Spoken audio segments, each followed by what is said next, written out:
You're special, Jean. C'est l'une des sagas de super-héros les plus populaires. Les X-Men sont de retour dans Dark Phoenix, avec au cœur de ce nouvel épisode 2 femmes. Jessica Chastain et la star de Game of Thrones, Sophie Turner. Aujourd'hui dans À l'affiche, rencontre avec une partie de l'équipe de ce film, très attendue par les fans. Bonjour à toutes les deux, ravie de vous rencontrer. Enchantée. Jessica, c'est votre premier film de super-héros. Vous avez toujours voulu jouer dans ce genre de film? J'ai toujours voulu jouer dans des petits films et dans des films à plus gros budget. Expérimenter des genres différents. En tant qu'actrice, on n'a pas toujours l'occasion de toucher à tous les rôles, vous savez. Je me souviens à l'école d'art dramatique, dans la classe, on te disait « Ok, imagine que tu dois gravir une montagne. » Et c'est ce que tu fais. Et puis quelqu'un te dit « Au fait, il y a une centaine d'armes pointées sur toi. Et tu vas te faire tirer dessus. » Donc tu dois imaginer toutes ces actions avec le décor du fond vert. C'était intéressant d'explorer ça à nouveau. You're the girl who everyone abandons. Maybe they had good reason. Ces personnages ont été marginalisés, privés de leurs droits, trahis. Ils se sentent différents. Et en raison de cette différence, ils ont été exclus. Et je trouve que c'est un thème assez cool pour une histoire de super-héros. Une histoire fantastique et en même temps ancrée dans le réel et assez pertinente. Look at me. Focus on my voice. I'm not giving up on you, Jean. She was my friend. You're my family, Jean. No matter what. Stop. Sophie, vous étiez déjà au casting du précédent X-Men. Mais quelle a été votre réaction quand on vous a dit que le prochain serait centré sur Dark Phoenix, votre personnage? J'ai été émue, pétrifiée, et aussi incroyablement honorée par la confiance de Simon, le réalisateur. Il m'a porté cette histoire qui a conquis tellement de fans d'année en année. Évidemment, ça met la pression pour bien faire et être fidèle aux comics de Chris Claremont, à tous les fans qui aiment l'histoire. C'était très excitant. Et le film sort alors que la saison 8 de Game of Thrones est en cours de diffusion. Je sais. Comment vous vous sentez? Je me sens exposée. Très visible. C'est excitant d'incarner 2 personnages aussi forts. Oui. 2 personnages féminins très forts. C'est excitant d'avoir ce film et cette série qui sortent au même moment, avec des héroïnes qui m'inspirent, comme j'espère qu'elles inspirent de nombreux jeunes. Jessica, vous êtes fan de Game of Thrones? Je suis folle de Game of Thrones. Vraiment, j'en suis folle. Je vais sur les sites de fans, je les lis. Tu savais ça? Ouais, j'adore. Tu laisses des commentaires? Tu as un profil? Non, mais parfois, je vois quelqu'un qui écrit un commentaire et je me dis « Ah oui, c'est ce qui s'est passé dans le premier épisode. » Waouh, tu as lu le livre? Non, je suis trop paresseuse. Moi, je les ai pas lus. Il y a beaucoup de personnages féminins forts dans le film, y compris les vôtres. On a récemment vu Brie Larson en Capitaine Marvel. Pensez-vous que les choses sont vraiment en train de changer pour les femmes dans l'industrie du cinéma en ce moment?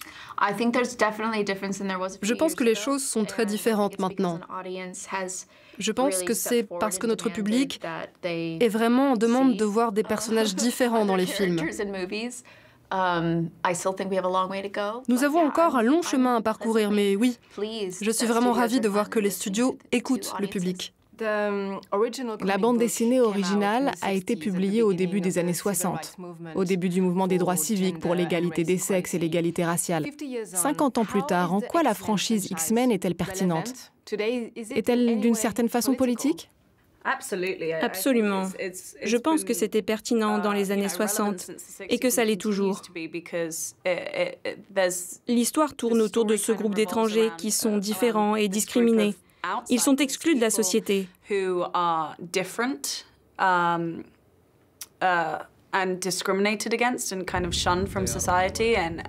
la chose qui est géniale avec X-Men, c'est que même s'ils sont discriminés par la société, maintenant, ils réalisent qu'en acceptant ce qui les rend uniques, cela leur donne plus de pouvoir.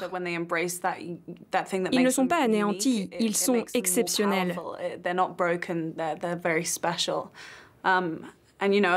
Bien sûr que c'est pertinent du point de vue du racisme et du sexisme, et pour beaucoup d'autres choses.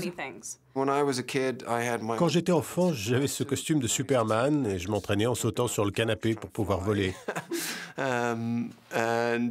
Spider-Man ou Wonder Woman passaient à la télévision quand j'étais enfant. Ça a toujours été présent, cette idée de s'échapper de ce qui nous étouffe dans la vraie vie. En quelque sorte, c'est peut-être pour ça qu'est apparu ce genre d'écrit. Si seulement on pouvait voler, si seulement on avait ces super-pouvoirs pour faire le bien et combattre le mal, pour nos familles, pour les gens qu'on connaît. C'est l'évasion. Les êtres humains que nous sommes aiment cette idée d'échappatoire, en particulier quand il y a tant de pression sur les gens dans leur vie quotidienne. Ils peuvent aller au cinéma et disparaître pendant quelques heures. Looking for one of the X-Men, Jean Grey. I haven't seen her in a long time. And you won't mind if we look around? Do you mind if I came to you unannounced and uninvited? Look, I know who you are. I don't want to fight. No, you don't. Le film est intense et même sérieux dans un sens. Mais vous avez l'air de vous être beaucoup amusé sur le plateau. J'ai entendu dire qu'il y a eu beaucoup de blagues entre vous. On a eu une blague pendant le tournage, mais on ne peut pas en parler. On ne peut rien dire, mais c'était tellement drôle. Vraiment, c'était... J'ai loué un cinéma et on avait prévu de faire une blague vraiment incroyable. Mais malheureusement, la personne que l'on devait piéger devait travailler le samedi. Donc c'est tombé à l'eau. Mais c'était vraiment une bonne blague. Oui, ça se fera sûrement. Jessica est vraiment la reine des blagues. Vraiment? Elle aussi. Je l'intimidais un peu au début, mais quand on s'est rencontrés, elle m'a dit « Allons piéger McAvoy ». Et j'étais genre « Ouais, je l'adore ». Vous savez, on a passé de très bons moments. Si on faisait une compilation de toutes nos danses, il y en a eu beaucoup. Toutes les scènes. Ça devrait être sur le DVD. Oui, ça devrait l'être. On chantait, on a fait danser James alors qu'il était suspendu. Ce gars bougeait son corps, dansait la Macarena pendant qu'on jouait la chanson. C'était bien. C'était super.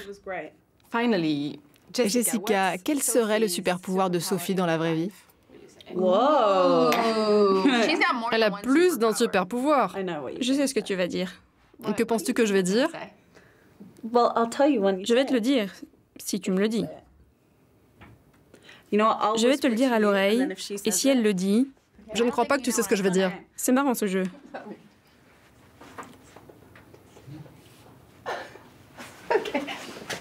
Alors, votre réponse?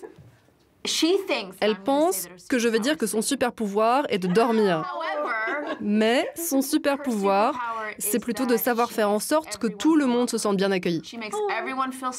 Avec elle, tout le monde se sent spécial, aimé, intégré. Si plus de personnes avaient ce super pouvoir, notre monde serait bien meilleur. Et Sophie, alors quel serait celui de Jessica? Merci. Le super pouvoir de Jessica... Lady Red Danger. Oui, je t'ai donné ce surnom, Lady Red Danger. J'avais oublié.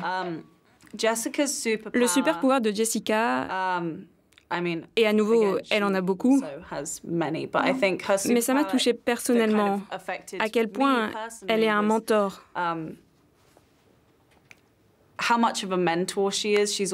Elle veut toujours aider les autres, donner et partager de bons conseils, aider les jeunes filles comme moi à se sentir autonomes, fortes, à donner leurs opinions et à les partager.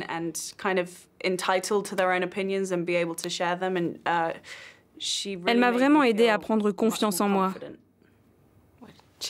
Bon, femmes fortes et courageuses alors. Merci à toutes les deux. Merci beaucoup. Sometimes You want to believe people are something that they are not. By the time you realize who they are,